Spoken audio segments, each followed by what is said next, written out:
বন্ধু বান্ধৱীসকল আপোনালোকক পুনৰ পৰা স্বাগতম জনাইছোঁ পিপি ছাৰৰ ক্লাছৰ নতুন এটি ভিডিঅ'লৈ। আজিৰ ভিডিঅ'টোত আমি মোষ্ট ইম্পৰ্টেণ্ট 30টা কুৱেশ্যন আলোচনা কৰিব গৈ আছোঁ। পিছে দেৰি নকৰি আজিৰ ভিডিঅ'টো আৰম্ভ কৰি দিওঁ। আৰু এই আপোনালোকে এই 30টা প্ৰশ্নৰ ভিতৰত কিমানটা প্ৰশ্নৰ এনচাৰ নিজাকে আগৰ পৰাই জানে তেতিয়া সেইটো ভিডিঅ'টোৰ শেষত কমেণ্ট কৰি জনাই দিব। আজিৰ প্ৰথমটো প্ৰশ্ন হৈছে what is the first line of Indian national song? ৰাষ্ট্ৰীয় গীতৰ প্ৰথম শাৰীটো হ'ল, এইটোৰ শুদ্ধ উত্তৰটো কি হ'ব? এইটো শুদ্ধ উত্তৰটো হৈছে বন্দে মাতৰম। তাৰপিছত 2 নম্বৰটো which of the following languages is not recognised in the Indian constitution? তলত দিয়া কোনটো ভাষা ভাৰতীয় সংবিধানৰ দ্বাৰা স্বীকৃত নহয়? এইটোৰ শুদ্ধ উত্তৰটো কি হ'ব? এইটোৰ শুদ্ধ উত্তৰটো হৈছে অপশ্যন ডি ফাৰ্চী। মনত ৰাখিব। তাৰপিছতো এইখিনিত যদি আমি চাব যাওঁ কোনকেইটা ভাষা ভাৰতীয় সংবিধানৰ সন্নিৱিষ্ট কৰি আছে আপোনালোকে চাই ল'ব পাৰিব। তাৰপিছত 3 নম্বৰটো প্ৰশ্ন তলত দিয়া কোনখন চহৰত স্বৰ্ণ মন্দিৰ অৱস্থিত?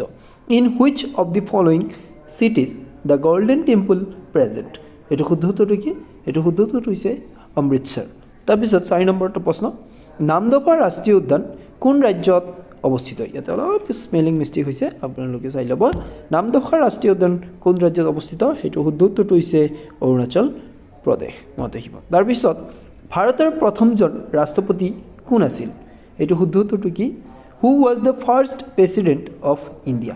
এইটো শুদ্ধ উত্তৰ ডক্টৰ ৰাজেন্দ্ৰ প্ৰসাদ। তাৰপিছত 6 নম্বৰটো প্ৰশ্ন হাৰিয়ানাৰ ৰাজধানী ক'ত? What is the capital of Haryana? এইটোৰ শুদ্ধ উত্তৰটো কি? এইটো শুদ্ধ উত্তৰটো হৈছে চণ্ডীগড়। হাৰিয়ানাৰ ৰাজধানী হৈছে চণ্ডীগড়। তাৰপিছত 7 নম্বৰটো প্ৰশ্ন who wrote the book man eaters of কুমন?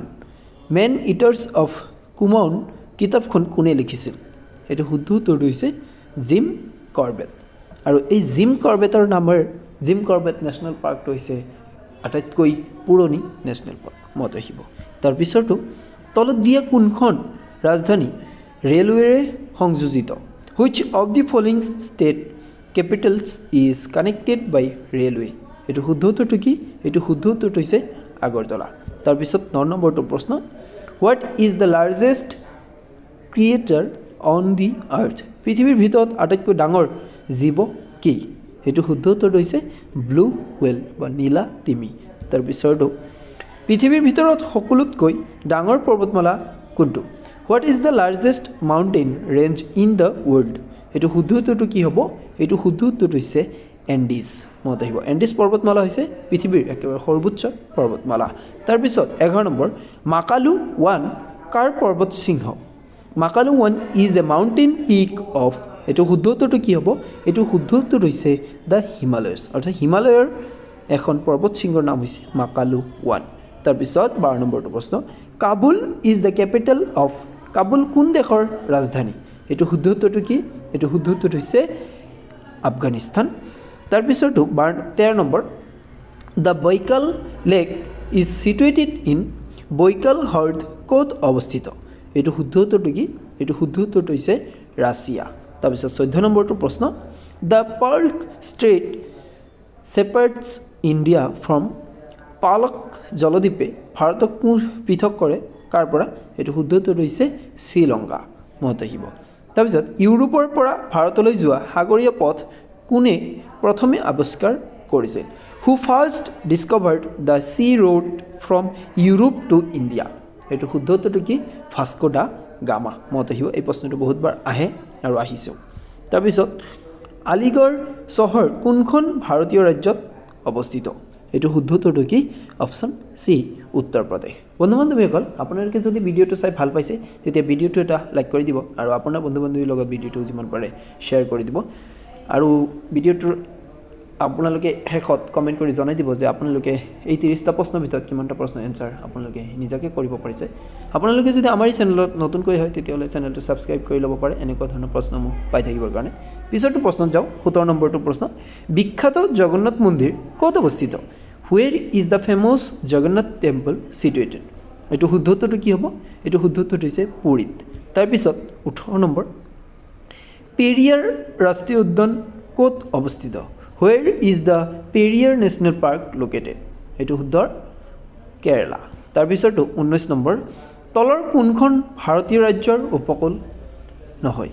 Which of the following Indian states does not have a কষ্ট লাইন এইটো শুদ্ধ উত্তৰটো কি এইটো শুদ্ধ উত্তৰটো হৈছে ৰাজস্থান তাৰপিছত ইয়াতে যদি চাব যাওঁ ভাৰতৰ উপকূল অতি দীঘল আৰু ইয়াৰ জোখ প্ৰায় ৭,৫১৬.৬ কিলোমিটাৰ এই উপকূল ৯খন ৰাজ্য আৰু 4খন কেন্দ্ৰীয় শাসিত অঞ্চলৰ মাজত বিতৰণ কৰা হৈছে ৰাজ্যসমূহৰ ভিতৰত গুজৰাটৰ উপকূল ৰেখা আটাইতকৈ দীঘল আৰু কেন্দ্ৰীয় শাসিত অঞ্চলসমূহৰ ভিতৰত আন্দামান আৰু নিকোবৰ দ্বীপপুঞ্জৰ উপকূল আটাইতকৈ দীঘল মনত ৰাখিব গুজৰাট হৈছে ৰাজ্যসমূহৰ ভিতৰত আটাইতকৈ দীঘল আৰু কেন্দ্ৰীয় শাসিত অঞ্চলবোৰৰ ভিতৰত যদি চোৱা যায় এইটো হৈছে আন্দামান আৰু নিকোবৰ দ্বীপপুঞ্জৰ উপকূল আটাইতকৈ কি হয় দীঘল হয় আৰু কিমান কিলোমিটাৰ আছে ভাৰতৰ টোটেল ৭,৫১৬.৬ কিলোমিটাৰ মনত ৰাখিব তাৰপিছত ইয়াতে ইণ্ডিয়াৰ মেপখন যদি চাব পাৰে আপোনালোকে তাৰপিছত ইয়াতে যদি চাওঁ তলৰ কোনখন ভাৰতীয় ৰাজ্যই দেশৰ আটাইতকৈ পূব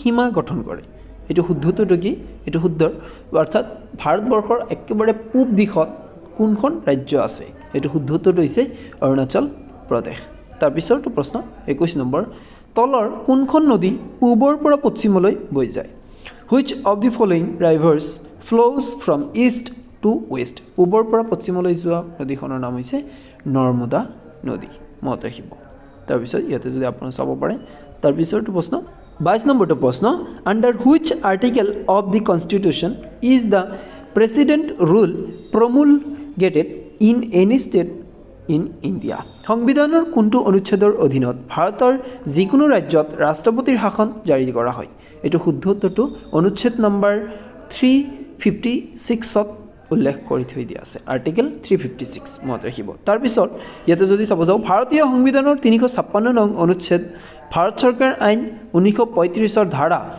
93ৰ ওপৰত ভিত্তি কৰি গঢ় লৈ উঠিছে মনত ৰাখিব তাৰপিছত POCSO আইনখনৰ সৈতে জড়িত কোনটো আইনৰ লগত পক্সো এক্ট জড়িত হৈ আছে এইটো শুদ্ধ উত্তৰটো হৈছে শিশুসকলৰ লগত তাৰপিছত ইয়াতে আপোনালোকে চাব পাৰে পক্সোৰ কথা সেইটো পক্সো হৈছে শিশুসকলৰ যদি কি হয় কিবা সেক্সুৱেল অফেন্স দেখা যায় তেতিয়াহ'লে এই এক্টটো আহে ইয়াতে জড়িত হয় তাৰপিছতো যদি 24 নম্বৰ প্ৰশ্ন তলৰ কোনটো হিল ৰূপান্তৰিত হিল এইটো শুদ্ধ উত্তৰটো হৈছে স্লেট মনত ৰাখিব তাৰপিছত 25 নম্বৰ তলৰ কোনখন দেশক হাজাৰ হ্ৰদৰ ভূমি বুলি জনা যায় which of the following countries is known as land of 1000 lakes এইটো শুদ্ধ উত্তৰ ফিনলেণ্ড তাৰপিছত আপোনালোকে চাব পাৰিব ইয়াতে ফিনলেণ্ডৰ তাৰপিছত যদি চাওঁ 26 নম্বৰ পৃথিৱীৰ আটাইতকৈ গভীৰ মিঠা প্ৰাণীৰ হ্ৰদ কোনটো এইটো শুদ্ধ উত্তৰটো হৈছে বৈকাল হ্ৰদ এইটো হৈছে মিঠা পানীৰ হ্ৰদ তাৰপিছত বৈকাল হ্ৰদ হৈছে পৃথিৱীৰ আটাইতকৈ গভীৰ মিঠা পানীৰ হ্ৰদ ৰাছিয়াৰ চাইবেৰিয়াত অৱস্থিত ইয়াৰ সৰ্বোচ্চ গভীৰতা হৈছে 1642 মিটাৰ তাৰপিছত আটাকামা মৰুভূমি তলৰ কোনখন দেশত আছে আটাকামা desert is in which of the following countries এইটো শুদ্ধ উত্তৰ চিলি মনত ৰাখিব তাৰপিছত আপোনালোকে চাই ল'ব পাৰিব ক'ত আছে 19 নম্বৰ প্ৰশ্ন ক্ষেত্ৰভিত্তিকভাৱে তলৰ কোনখন দেশ বিশ্বৰ আটাইতকৈ ডাঙৰ দেশ area wise which of the following is the largest country in the world এইটো শুদ্ধ উত্তৰ ৰাছিয়া ক্ষেত্ৰভিত্তিক অৰ্থাৎ মাটিকালি দিশৰ পৰা যদি চোৱা যায় ৰাছিয়া হৈছে আটাইতকৈ কি দীঘল মানে ডাঙৰ দেশ আৰু জনসংখ্যাৰ ফালৰ পৰা চাব গ'লে বৰ্তমান ভাৰতবৰ্ষ হৈছে 1 নম্বৰ আৰু 2 নম্বৰত চাইনা তাৰপিছত